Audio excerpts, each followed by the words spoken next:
Така, здравейте, реших да направя едно видео за тези от вас, които изпитват затруднение как да поръчват от сайта на Diecastica. Така, въвеждаме Diecastica, който зарежда бавно. И отваряме сайт, когато го зареди съответно. Искам да покажа на тези от вас, които имат трудно, да им помогна, научат ли се да пазаруват от Diecastica, реално ще могат да пазаруват и от други сайтове и няма да имат проблеми да се набавят желаните модели откъдето и да е. Сега обаче, понеже аз съм в Германия и сайта ни е доста бавен, работим по оправянето на този проблем, зареждаме малко бавничко. Ето, сайта зареди, тук може да се регистрирате, регистрирате с име, имейл и вземате отстъпката, да използвате отстъпка за 5% при първа поръчка. Затваряме го това, тя е за запах тук тази досадна отстъпка, но не мога да я затворя в момента, както и да е. И си тръгваме надолу да видим какви са избраните последните добавени продукти от Diecastica. И търсим нещо да си харесам, гледаме някакъв Ford, аз имам Ford, много е готин и решавам да добавя този Mercedes. Отварям линка. И ето, линка е отворен, продукта и за сега имаме само по една снимка на продукт, решавам да си го купя, натискам тук, за да го добавим в кошницата. Той се изстрелва в кошницата с гръм и трясък. След което ние решаваме да продължим да пазаруваме. Тук, както виждате, има описание. Гледайте това описание.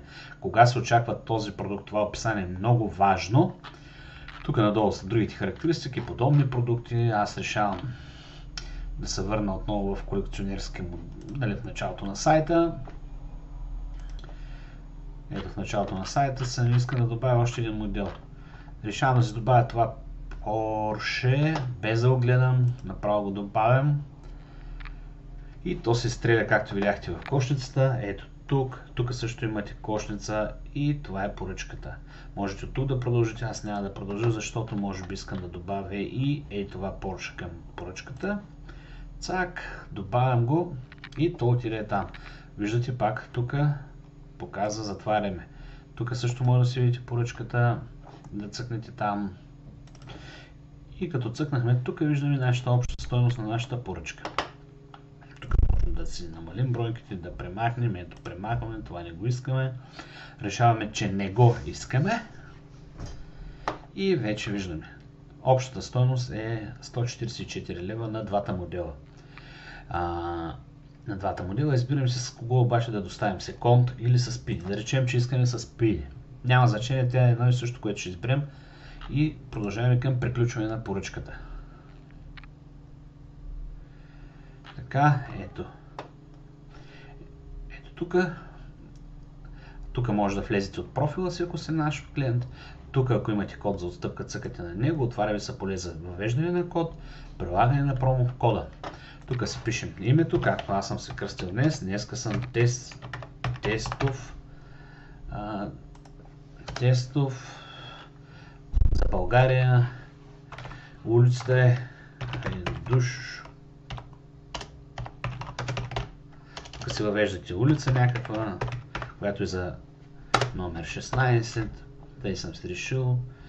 Град Габрово, защото аз съм от Габрово. Пощенския код на Габрово 5300. Вие съответно си въвеждате вашия град, вашата улица, нали? Телефон 08-555-555-55 и имейл адрес. Аз въвеждам този имейл адрес. Ето, тук се абонирате, ако желаете, препоръчително е да се абонирате. Аз лично всякъде, където членувам и пазарувам, се абонирам, защото така получавам много оферти. Ако не сте регистрирани, може да добавите това и да станете регистрирани в сайта. Ето тук отново виждате сумата на моделите, общата стойност, доставката с Speedy, нали, град Габрово, 5300 е кода. Давам до офис обаче да видим какво ще калкулира Speedy. Остава си така и от това тук падащото меню, избирате кой е офис. Например, аз взема Шеваров мост, защото звучи готино. Нали? Им е удобен и така общата стойност става 6 лева и 4 стотинки. защо става така, може би, заради наложените платежи, таксите на спиди и общата стойност за плащане е 150 лева и 4 стотинки. Тук си автоматично по подразбиране сме го оставили наложен платеж, тук се прочетохте и се съгласявате с правилата, поръчване и чакаме да заредим нашия бърз уникален сайт. И трябва да се науча да чакаме. И ето, нашата поръчка е направена и е готова при готова за обработка от нашият екип. И така, човек от екипа се свърза за вас, потвърждаваме поръчката и изпращане. Благодаря, че гледахте това видео. Очаквайте още образователни видеа на тема Diecastica. Чао!